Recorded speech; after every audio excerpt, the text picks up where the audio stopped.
I shall give you a boy who will be your grandson. This is the magnificent divine prophecy received by his grandfather, Hazrat Mirza Ghulam Ahmad, the promised Messiah. His father, Hazrat Mirza Bashiruddin Mahmud Ahmad, Khalifatul Masih II, announced on the 26th of September 1909, Allah has given me the glad tiding that I will be blessed with a son who will be a Nasir-ud-Din, helper of faith. He will be committed to serving Islam. It is also said that he, the Messiah, shall die and his kingdom descend to his son and the grandson. These prophecies were fulfilled in the person of Hazrat Hafiz Mirza Nasir Ahmad, Khalifatul Masih III. ए नासिर दीन तेरी यादें हैं क़ल्बो नज़र का सरमाया इन यादों से हम जीते जी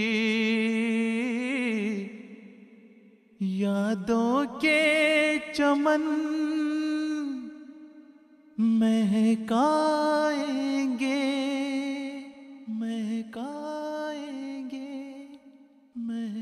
Hazrat Hafiz Mirza Nasir Ahmad, Khalifatul Masih III, was born to Hazrat Mirza Bashiruddin Mahmud Ahmad and Hazrat Sayyida Nasir Mahmuda Begum Sahiba on the 16th of November 1909 in Qadian.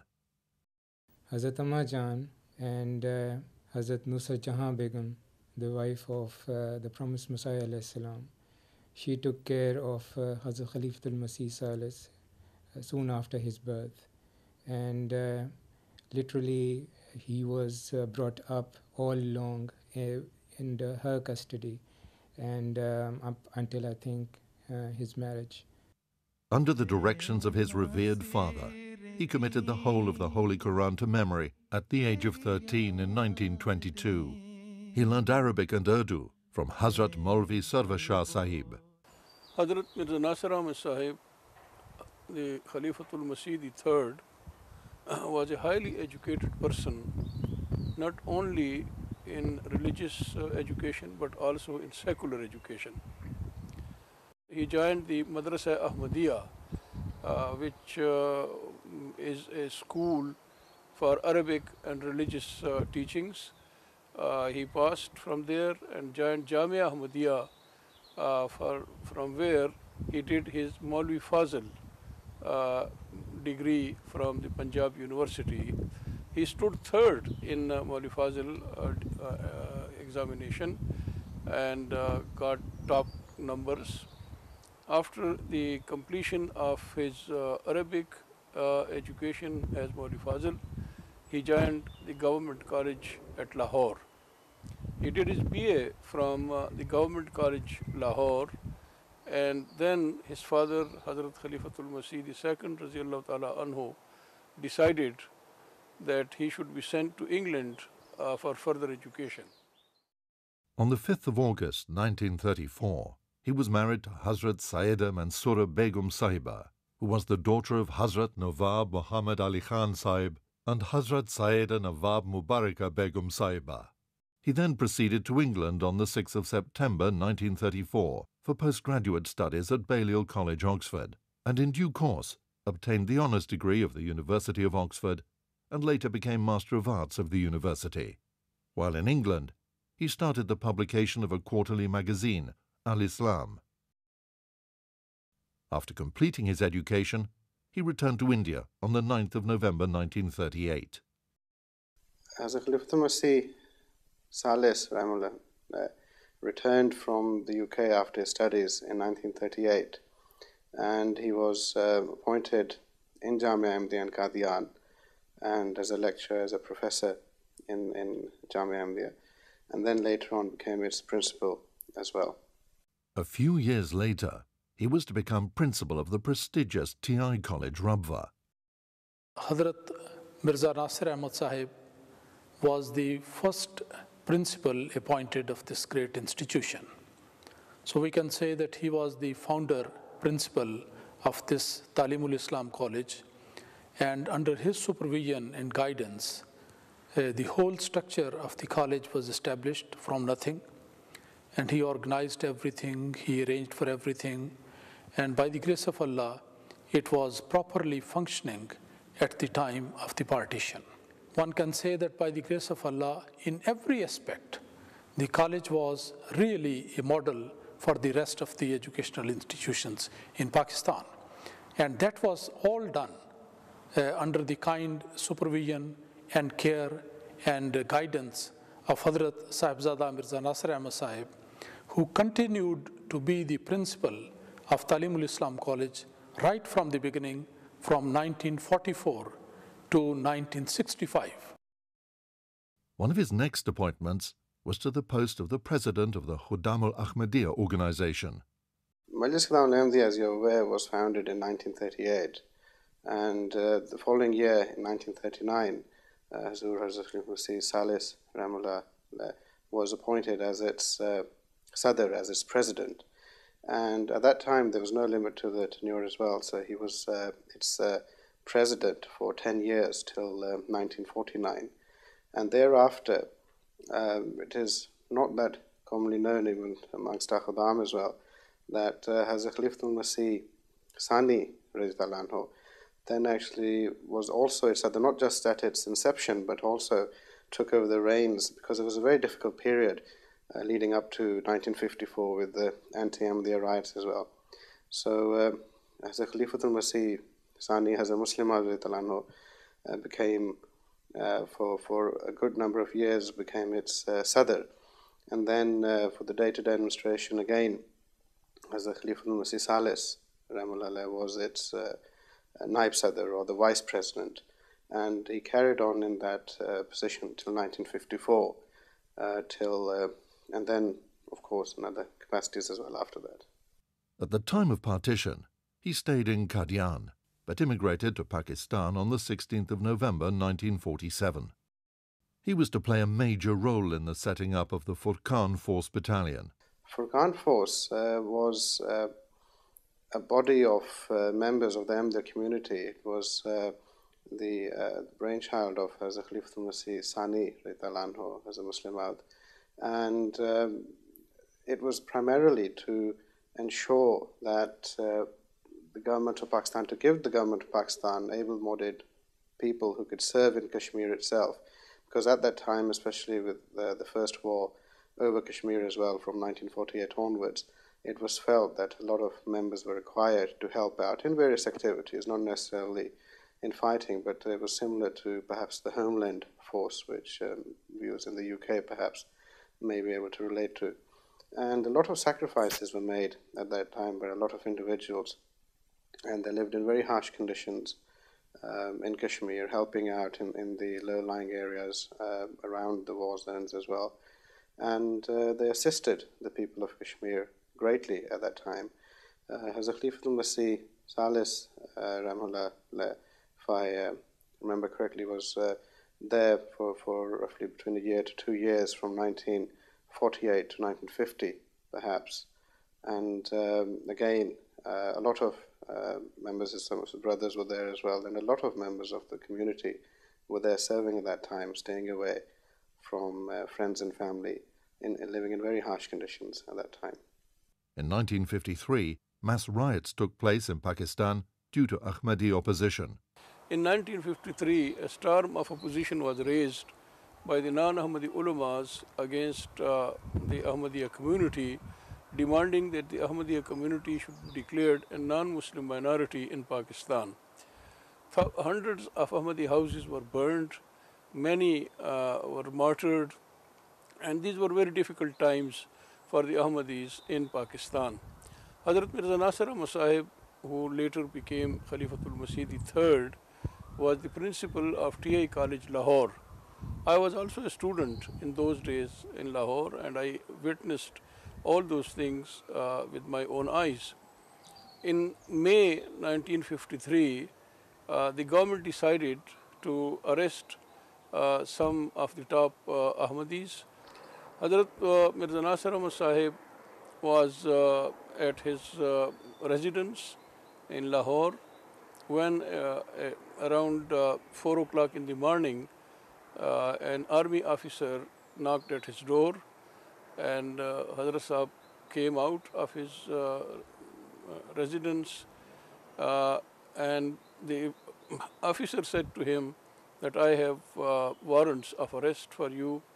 So Hazrat Mirza Nasir Ahmad Sahib told him to wait for a few minutes so that he can finish his Fajr prayer, and then he will go with him. And then with a smile on his face he said, I was waiting for you because I knew that you are coming, which means that God had already informed him that he was going to be arrested that morning. So they took him to Lahore jail. A case was lodged against him in which he was given the sentence of 5 years imprisonment. In November 1954, he was appointed president of Majlis Ansarullah. During his tenure as president, he infused a new life into the organization.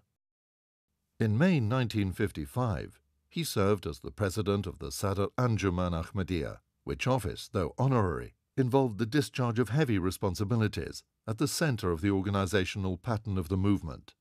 He carried out the arduous responsibilities of the president diligently, remaining in this position until his election as the Khalifa 10 years later.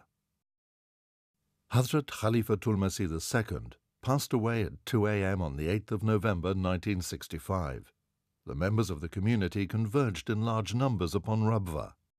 The election of the third Caliph took place, and that happened on 8th of November 1965, and the venue was Masjid Mubarak in Rabwa, and the time was 7:30 in the evening after the Isha prayer. The meeting was presided by Hazrat Mirza Nasir Ahmad Sahib, who was at that time the Nazir-e-Ala of Sadr Anjuman Ahmadiyya, Pakistan. He presided over the session, and in that meeting, according to these rules and regulations, the election took place. So following these rules and regulations, when the proceeding of the meeting conducted in Masjid Mubarak, through this meeting, Alhamdulillah, that the name of Hazrat Sahibzada Mirza Nasir Ahmad Sahib was presented, and all members of the Electoral College, they unanimously agreed on that one, and he was in that way elected as the third successor of the promised Messiah, alayhi salatu wasalam. Naturally, those people who were extremely grieved at the passing away of Hazrat Muslim Maud Raziyallahu Ta'ala anhu, by the grace of Allah, once again the life came back to those people, and they were quite happy and satisfied and full of gratitude that once again the whole Ahmadiyya Muslim community was again united at the hand of Khalifatul Masih. The college met in a deeply prayerful mood, and Sahibzada Mirza Nasir Ahmad Sahib, eldest son of the departed Khalifatul Masih, was elected Khalifatul Masih III by an overwhelming majority of the Electoral College. All the members of the Electoral College entered afresh into covenant of allegiance on his blessed hand. He made a brief address, and then all those who were outside of the Masjid Mubarak, numbering well over 5,000, took the oath of allegiance. As soon as the choice of the Electoral College became known, it was universally felt as if comfort and consolation were descending upon every heart from heaven. On the 9th of November at 4:30 p.m. at the Bahishti Maqbara, Rabwa, the funeral led by the newly elected Khalifa was a deeply moving experience for everyone. Hazrat Mirza Nasir Ahmad Sahib, rahimahullah ta'ala, was serving the Jamaat as the principal of Talimul Islam College, Rabwa, before he was elected as Khalifatul Masih. When he was elected as Khalifatul Masih, he was 56 years old at that time.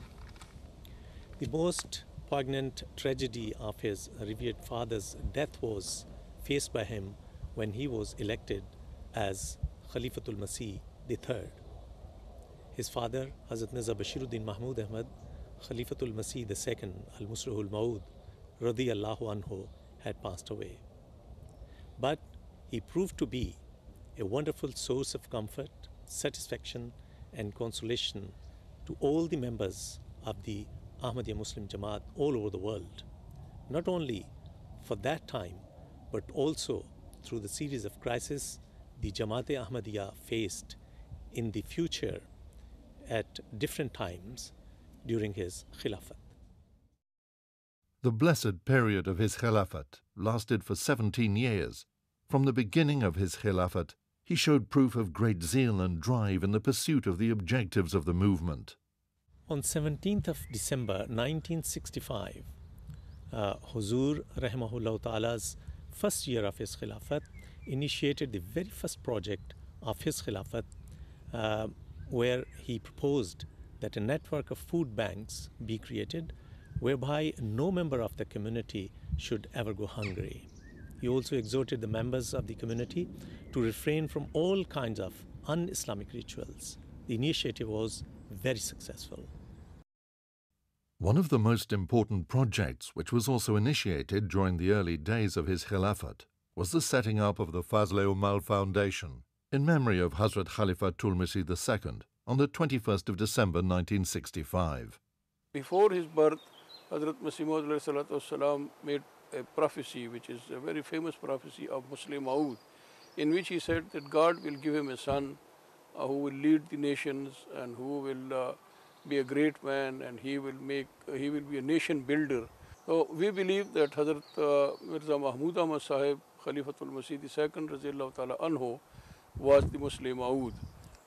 When he died, it was decided that a foundation should be set up which should carry on with the work that Hazrat Khalifatul Masih did in his own lifetime.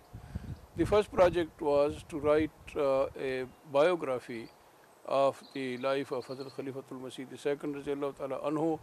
The first part of it was done by Hazrat Mirza Tahir Ahmad Sahib Rahmatullah alayh, which has already been published. There are various other projects which are being done by the Fazl Umar Foundation these days, and it has done a lot of work. There are scholarships that are being given by Fazl Umar Foundation for students to go abroad and study. So it's a vast scheme, and by the grace of God, they are doing a very, very good job. A new building was constructed for the Khilafat Library in Rabwa, which was one of the projects envisioned by the foundation. So in 1970, the foundation stone of the Khilafat Library was laid by Hazrat Khalifatul Masih III at Rabwa. In 1971, the inauguration ceremony took place. I was present during this ceremony, and it has more than 100,000 books now. I think this is the largest library in the outskirts of that particular area. Among various other projects carried out under the auspices of this foundation were construction of a guest house in Rabwa, publication of the book Khutbat-e-Mahmud, which contains all the sermons of Hazrat Khalifatul Masih II in 3 volumes. Cash prizes were awarded to scholars who submitted their dissertations to the foundation on a wide variety of topics. On the 12th of March 1966, Huzur introduced the short-term dedication project known as the Waqf-e-Arzi. The purpose of this project is to promote the learning and teaching of the Holy Quran, as well as imparting a religious knowledge to local members. At their own expense, under Waqf-e-Arzi, thousands of Ahmadis are teaching the Holy Quran to the members of the community, exhorting them to do good deeds and shun evil. The net result of this activity is that members of the Ahmadiyya Muslim community are receiving religious education and moral training. A famous revelation of the promised Messiah is, "Kings will seek blessings from thy garments." This prophecy was first fulfilled during the time of the Third Khilafat in the person of Sir Singate, who was elected Governor-General of Gambia, West Africa. Mr. Singate, a devout Ahmadi Muslim, was previously president of all the Ahmadiyya branches in Gambia. Once Singate was elected as head of state of the Gambia, he said fervent prayers, thanked Allah for his elevation. For some time, he continued to pray. Then after his prayers, he made a request. And everybody sees that that was a historic request. And the request was to requested Hazrat Khalifatul Masih III that if he could give him a piece of the promised Messiah's garment. In 1967, Huzur travelled to Europe for the first time after becoming Khalifatul Masih. This journey was beneficial in many aspects and significant according to an earlier glad tiding given by God Almighty. Ominous signs of God's support and succor were observed by all. He visited Germany, Switzerland, Holland, Denmark and England. Whilst in Copenhagen, Huzur inaugurated the Nusrat Jahan Mosque on the 21st of July 1967. It's a very impressive mosque. I mean, first of all, it is a very good sign that this mosque is built by women, while women are considered, I mean, those who have nothing to say, nothing to do in Islam. So they contributed, I mean, even under very, very hard and difficult circumstances, enough money to build these mosques. And the Copenhagen Mosque, especially the Denmark Mosque in Copenhagen, is a special sign for a modern style of architecture. It is a round mosque, which is a very interesting, I mean, light contribution. It creates a very, very wonderful atmosphere inside. Huzur conveyed the message of Islam splendidly in all the countries he visited by holding press conferences and addressing large audiences. He warned the inhabitants of Europe that the only way out of another catastrophe for them was to accept Islam and to turn with true hearts to their Creator. In London, Huzur addressed a large gathering on the 28th of July 1967 at Wandsworth Town Hall. Huzur's topic was a message of peace and a word of warning. Huzur arrived in England on his first tour after the Khilafat in 1967. The UK Jamaat had arranged a huge dinner party at the Wandsworth Town Hall, and Huzur delivered a speech there, which was later on printed by the name of A Word of Warning. After this speech, you know, this was a wonderful speech in which he told the Western people that if they would not return to God, they would be destroyed. So the next day and a few days afterward also, this speech was, some parts of the speech was reproduced in the newspapers of England and then in the newspapers of the world. So this is it's a small pamphlet, but it's very important because Huzur made some prophecies in it, and he warned the Western nation to return to God. While in London, he attended the 4th annual convention, known as the Jalsa Salana of the Ahmadiyya Community in the United Kingdom. This was the first annual convention of the community in the United Kingdom graced by a Khalifa. Huzur addressed the Jalsa on the 30th of July 1967. Africa has to play a very important role in the life of man in times to come.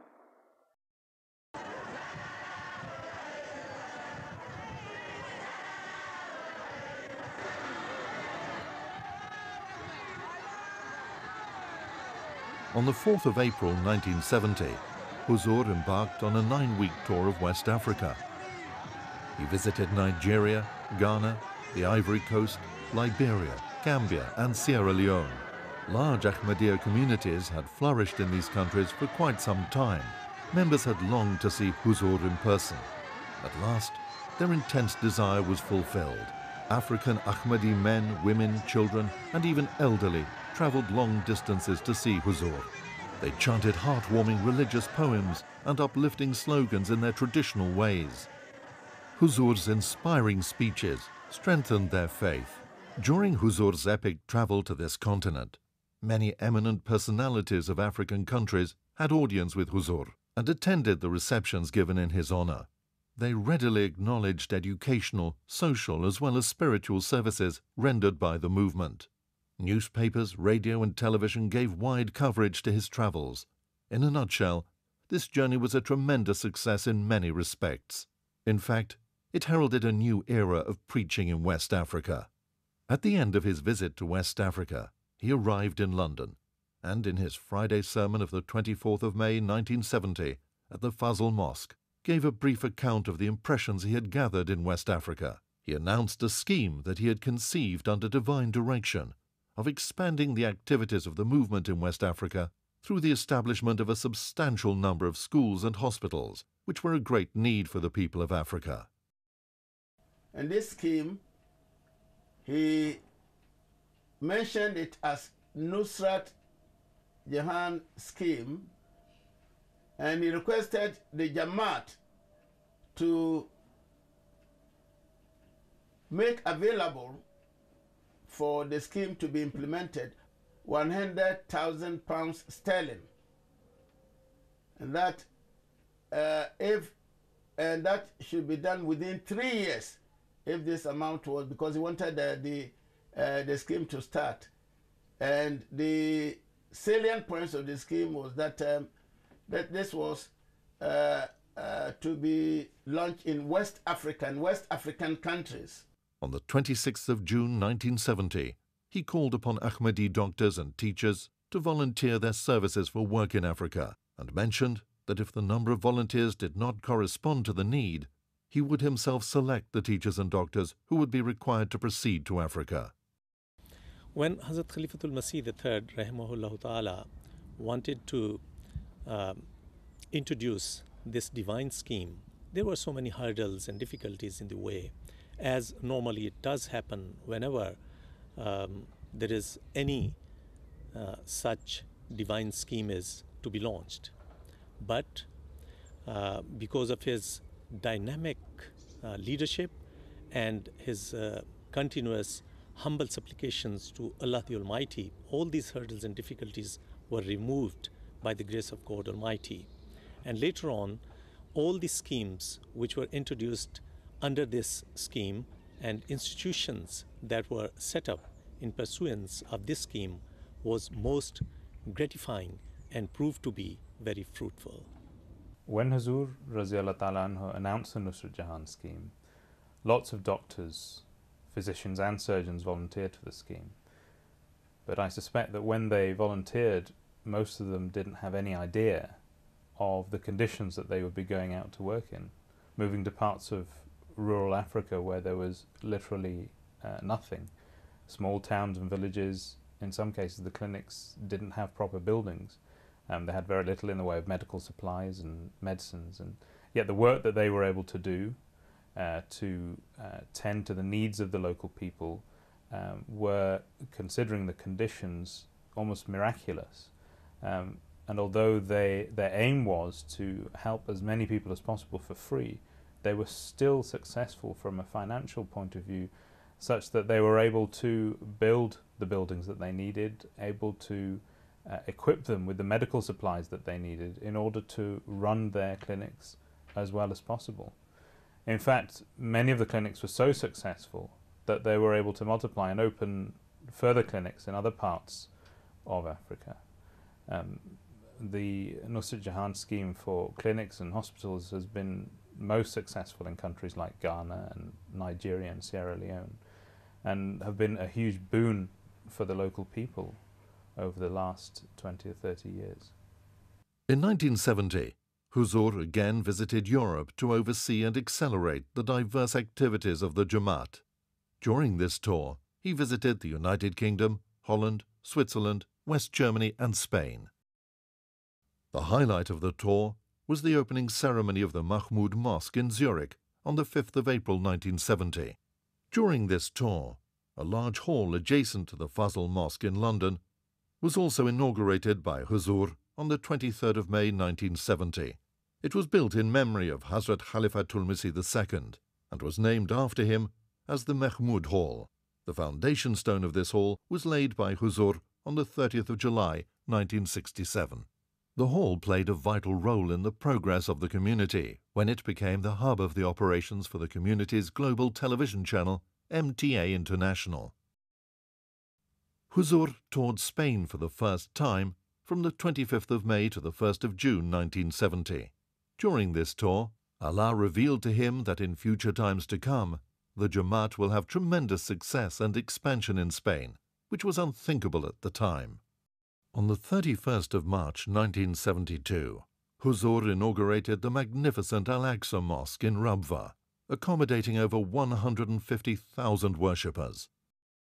The Ahmadiyya movement was formally initiated in March 1889 and completed its first century in March 1989.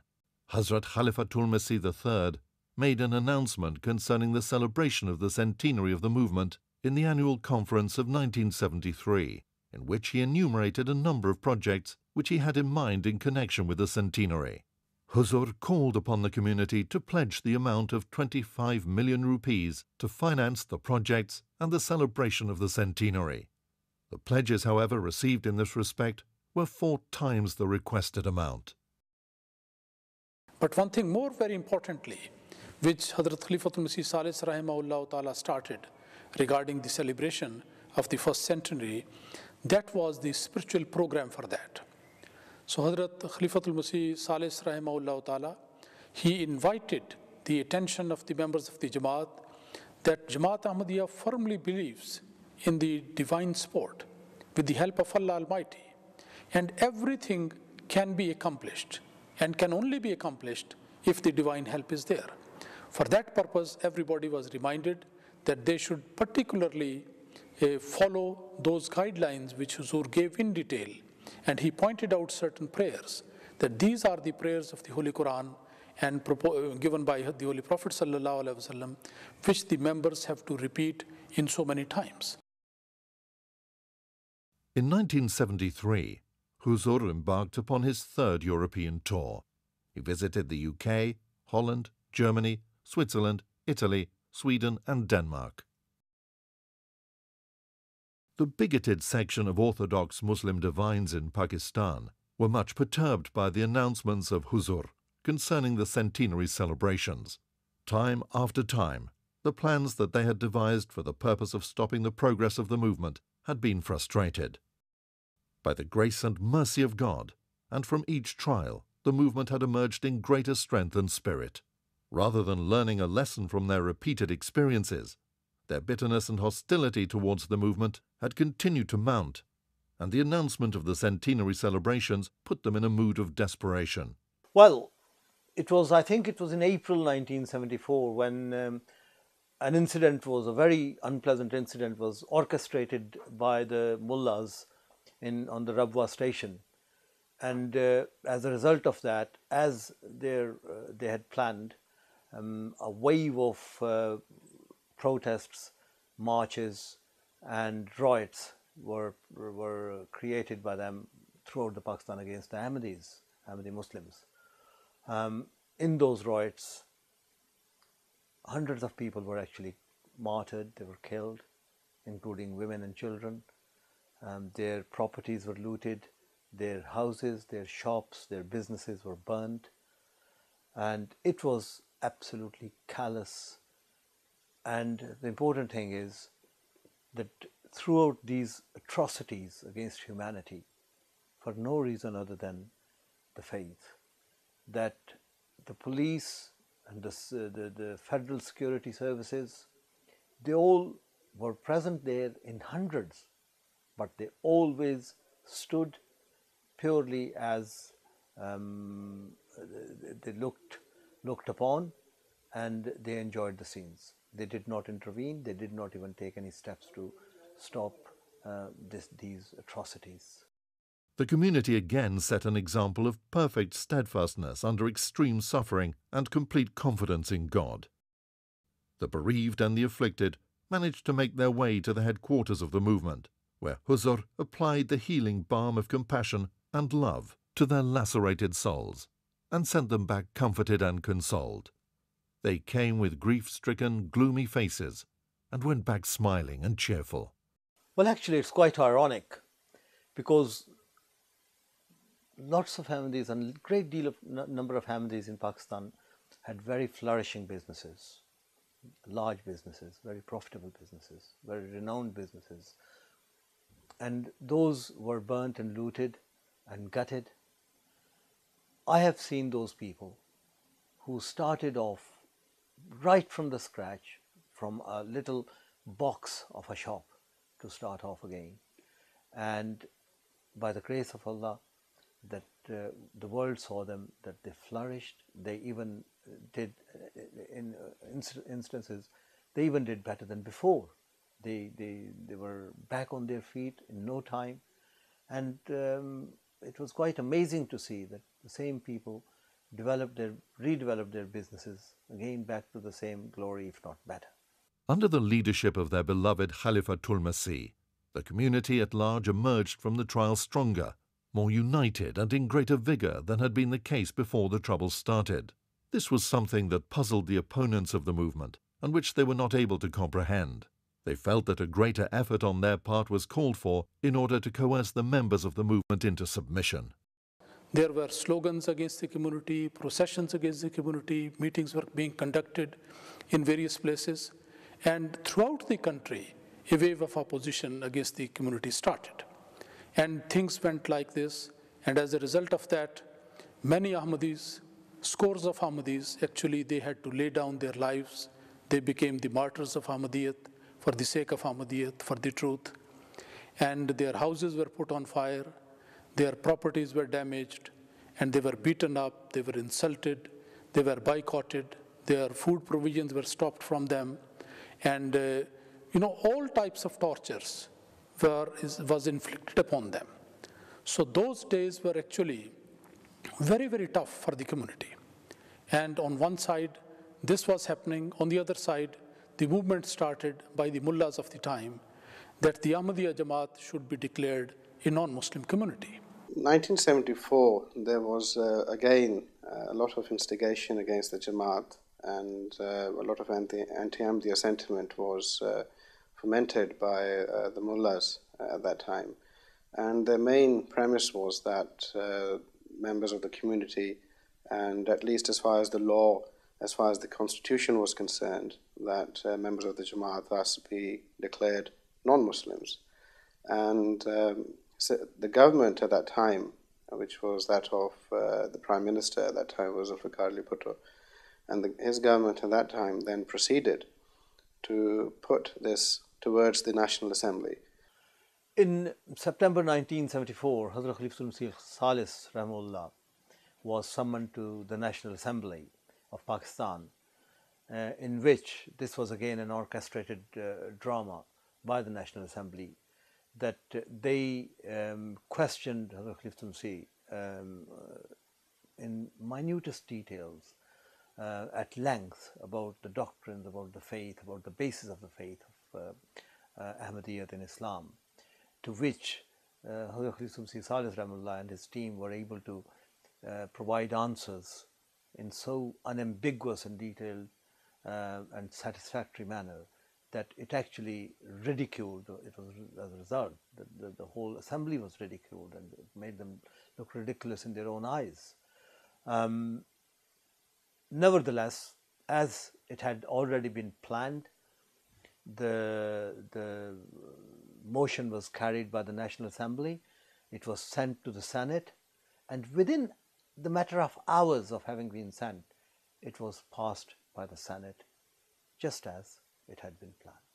Despite repeated requests, the proceedings of the Committee of the National Assembly have not yet been made public, proof that the opponents of the movement did not emerge with any credit from the proceedings. As has always been the case in the history of the movement, this is only one side of the picture. Naturally, that was very disappointing, that was totally wrong.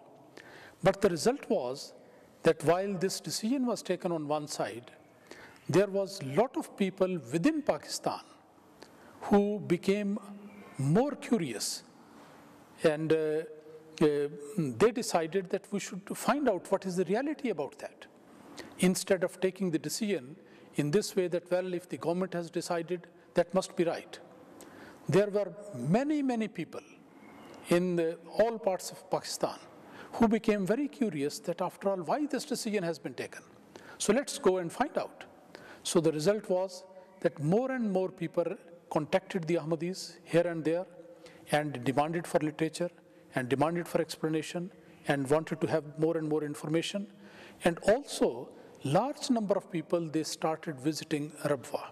The instigation against the Jamaat at that time, and after the motion was tabled, there was a lot of anti-Ahmadiyya sentiment, and really it was to ensure that the government of that time coerced and confirmed, and basically through the legislative body declared us as non-Muslims. But what happened was that once we were declared as non-Muslims, then the mullahs, the Maulvis, and those creating trouble for us thought they had succeeded, and the riots basically broke up because they had achieved their aim. But such is the way of Allah that Zulfikar Ali Bhutto himself, who had instigated this and whose government had actually led to us being, at least in the eyes of the law for Pakistan itself, being declared as non-Muslims.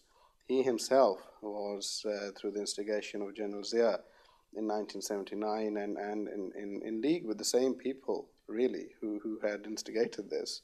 Then they got rid of him, and he was executed after, again, a trial. And we again regard it as divine retribution in some regards for carrying on with declaring us as non-Muslims. In 1975, Hazrat Khalifatul Masih III visited the United Kingdom, West Germany, Denmark, Sweden, Norway, Holland and Switzerland. Laying the foundation stone of the Nasir Mosque at Gothenburg, Sweden, on the 27th of September 1975, was a momentous event of this tour. In July 1976, Huzur paid a visit to Ahmadi communities in the United States and Canada. Huzur arrived in Washington on the 25th of July 1976 and visited New York, Dayton and New Jersey. This was the first time that an Ahmadi Khalifa had traveled to this part of the world. This was indeed a very successful visit. Various Ahmadis got the opportunity of meeting with the exalted personage and benefiting from his sublime discourses. He attended various receptions and press conferences while he was in North America. One such reception was held at World Trade Center in New York on the 4th of August 1976. He also attended the 29th Jalsa Salana, the annual convention of USA Jamaats, during his visit. First Jalsa Salana of United States of America, it was that any Khalifa attended. One of the most eventful incidents of the Third Khilafat, and indeed of the Ahmadiyya movement, was the Deliverance of Jesus from the Cross conference that took place in London in June 1978.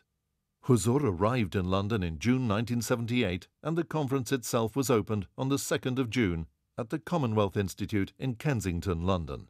Literature relevant to the theme of the conference, produced by the eminent historians and writers, were on display.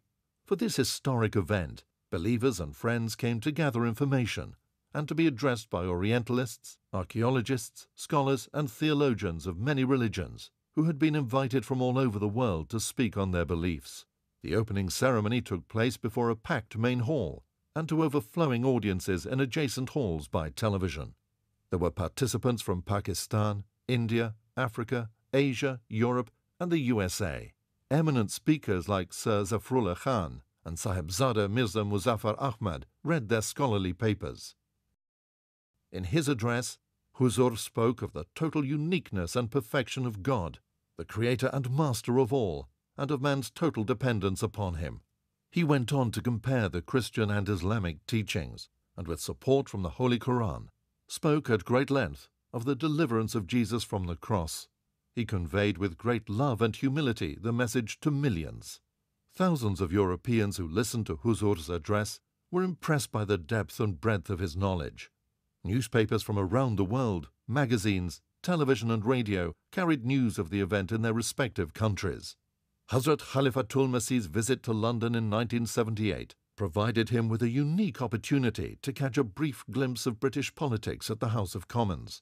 On the 7th of June, he was invited to the House of Commons by Mr. Tom Cox, Member of Parliament.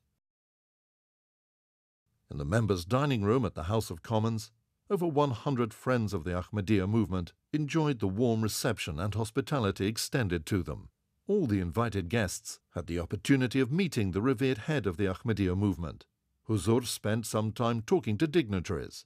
An added highlight to this informal occasion was provided as the House of Commons was in session on that day, and a number of members of Parliament spent time talking to Huzur. Several religious denominations were represented, including members of the Jewish and Catholic faiths.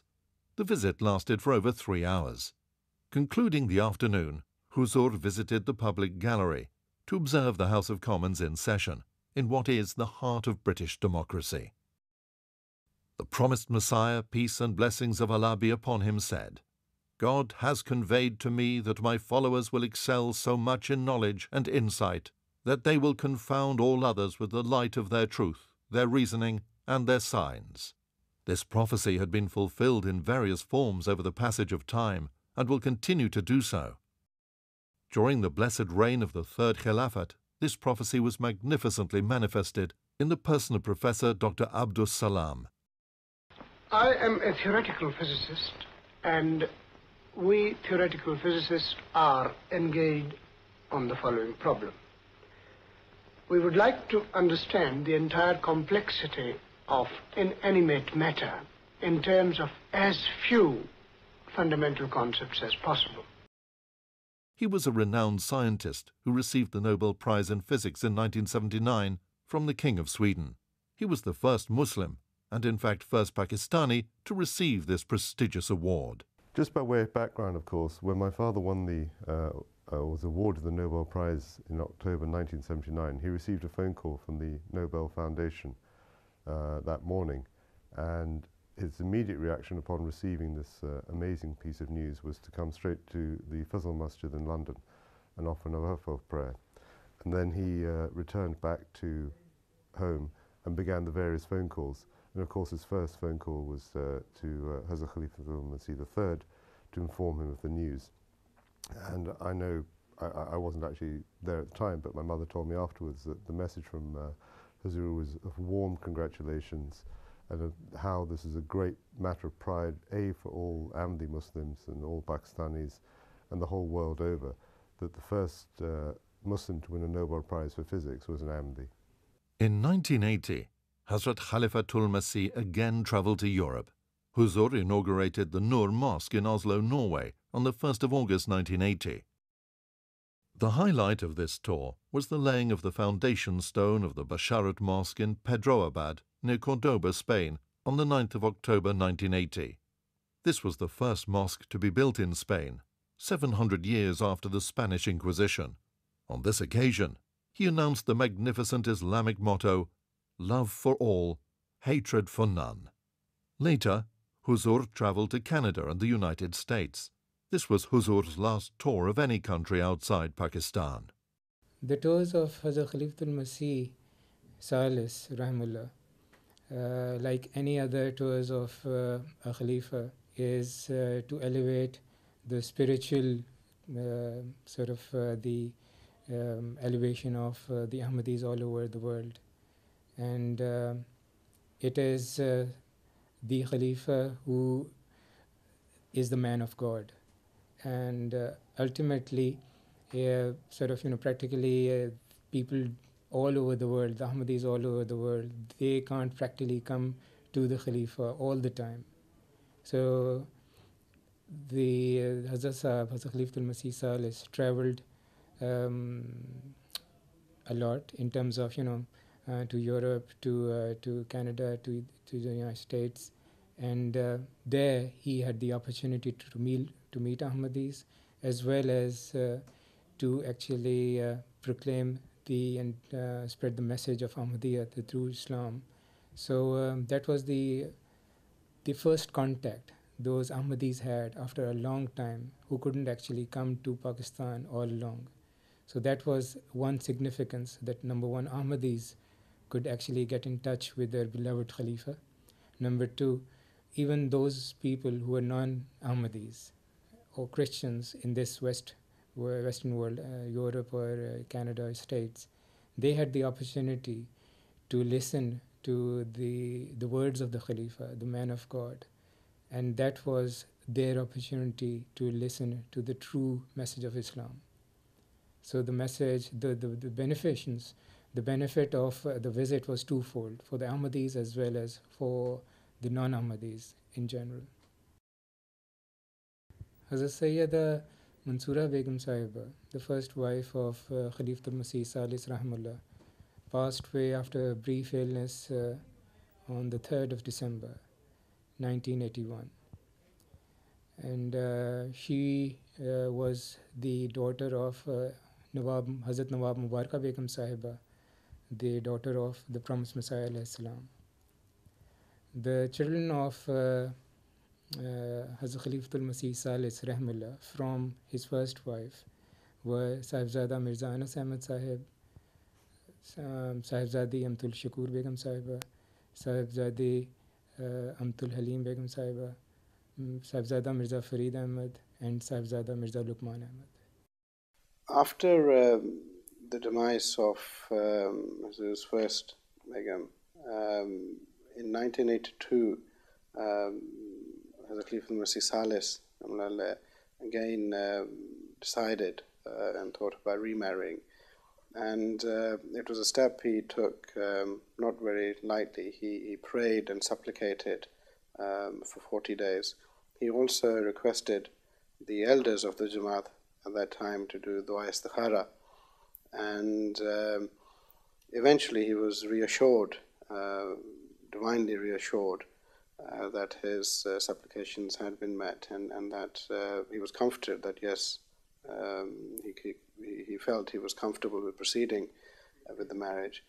And I think on the 11th of April in 1982, he had the nikah and he was married to Sayyida Tahira Siddiqa Sahiba, and she is the daughter of a very devout Ahmadi.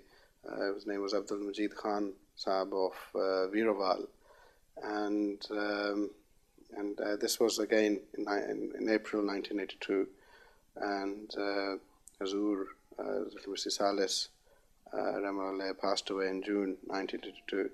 So the marriage was for a few months, but again it was at that time. Before that, it was again the Jamaat again felt very comforted by it as well. In June 1982, while Huzur was visiting Islamabad, he suffered a severe heart attack.